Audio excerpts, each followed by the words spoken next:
How's it going, YouTube? Oxy here, and welcome back. So today, got an unboxing video. It's a series, or I guess anime movies, right? That I absolutely adore. I love, and I'm here unboxing like the Blu-ray releases. But more importantly, I highly recommend you guys check it out. Just because, look, personally. I've never been into anime like that, just blank, like straight up, never really have. Yeah, growing up, watch like Dragon Ball, that sort of thing, but like Naruto, like One Piece, I never cared about them. And it's very few that I've genuinely like enjoyed, and like the two I can think of are like Neon Genesis Evangelion and Berserk. I love a great story, especially ones that obviously deal with more heavier topics. I prefer that, right? I like my entertainment to have a little substance to it. And I do think that these two films here fit that bill, and just, I don't know.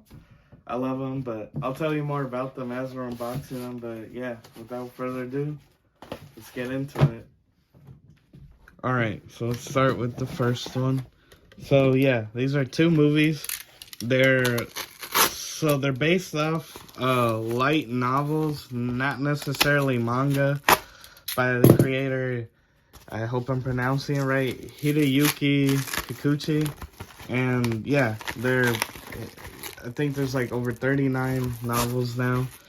And it's like a dark fantasy type of story, right? I really love it. If you love Berserk, I think you'd really like him. What am I talking about? Vampire Hunter D. Gorgeous artwork. Again, these are the Blu-ray releases. Got the special features like the trailers. And yeah, this film came out in the 80s, 1985 to be exact.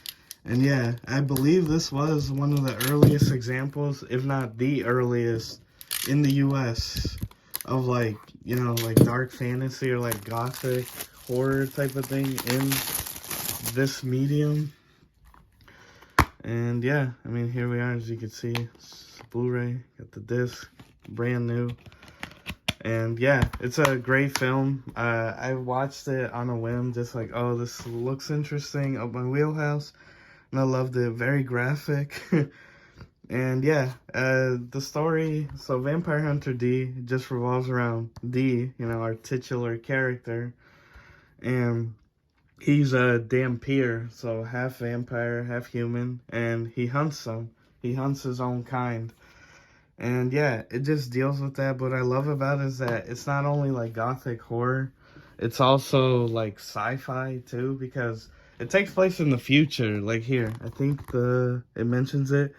Yeah, for 10,000 years, count, Magnus Lee walk the night. And yeah, like the movie takes place in like 12,000 AD, because D is immortal, right, being half vampire. And it's like the story deals with that, like isolation, because he can never, like, he prefers to be solo, just because everyone around him will die, right? The humans he meets along the way, right, like they'll eventually die. He doesn't. So it's like it all becomes like a blur to him. And I don't know, I love the story because it's like the world building is really nice. Like you really feel like the stuff going on around the city, and like, well, in the world, the country that he's in. But yeah, that was in the 80s, right? And then this one came out in 2000, and this is, by many people's accounts, one of the greatest anime movies ever, just period. A lot of people say, like, what, Akira, maybe Spirited Away, but I highly recommend Vampire Hunter D, Bloodlust. Again, came out in 2000, like, seriously, it's like specifically with Bloodlust here, like, I'm not even joking. The animation, like some of the like facial stuff is like the best I've ever seen. Again, this came out in 2000. So it still holds up even today. And like with of course, that being the first, like, this one just cranks it up to 11. Like, it just looks gorgeous. Like, there we go. We have our boy D. You can get some of the stills here. Like, you know, there's a fellow team of, like, vampire hunters he teams up with to kill this dude, who D is hired to save her. Because, you know, this guy wants to marry her, convert her to a vampire. But, yeah, it's just really well done. There you go. I mean, not much to show, obviously. These are just the Blu-rays. But seriously, I can't say enough about Bloodlust, honestly. Fantastic film. I loved it. Again, coming from someone that, you know, I genuinely don't really have much of an interest in anime in the art form. And this is like 10 out of 10. I absolutely love it. I think you'll love it. Again, like I said, if you love Berserk, you're definitely going to love it.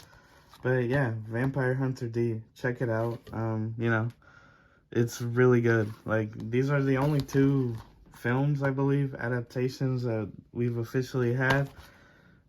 There were rumors of a show, or I think there was potentially a very short, you know, like, show. I think there was one planned, but it got canceled. But, you know, hopefully they start one back up, because I think it, you know, I think vampires are coming back.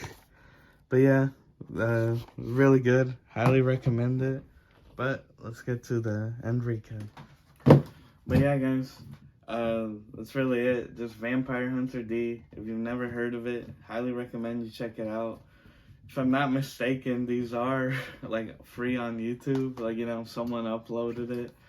I recommend picking the longer one. So, like, in Bloodlust case, if it's like an hour 40, go for the one that's like an hour 50, right? Just to be on the safe side. But yeah, I really love them. Again, I love the, like, it's not, so you look at it and you're like, okay, vampire, so it's like horror or like gothic, right? Like old, like Victorian era. No, not at all. Again, it's sci-fi. It takes place far off in the future. It's like a Western, because D is essentially, right, like your Clint Eastwood. He goes like from town to town, settlement to settlement. And he's you know, a work for hire, a mercenary, right? Like he's hired, he's a bounty hunter, right? He hunts vampires. So it's like a Western, sci-fi, like the way it blends so much is just what I absolutely appreciate about it. And just D as a character is really cool. I didn't even talk about Left Hand, you know, he has, think of it like Venom, right? Like a symbiotic, like, he has like a thing living in his left hand, like it's its own thing. It can revive him.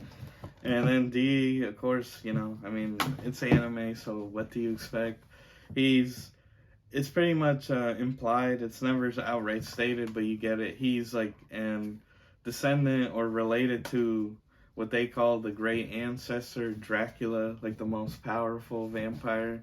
So yeah, D's a dog. Like he, you know, he gets the job done. And if you're into the dark, the occult, you know, you feeling edgy, you know, with things coming back into popularity, I think you'll absolutely love these 2 films. But with that, guys, that's just today's video. Just a little TED Talk of mine about why I think you should watch these. They're really good. And again, coming from someone that could give a shit about anime, I absolutely love these. But with that, guys, I make new videos every Tuesdays and Saturdays. No excuses. And if you like this type of content, please make sure to like, share, subscribe, hit the notification bell, all that good jazz. And as always, I've been your host, Oxy. Take care, and I'll see you next time.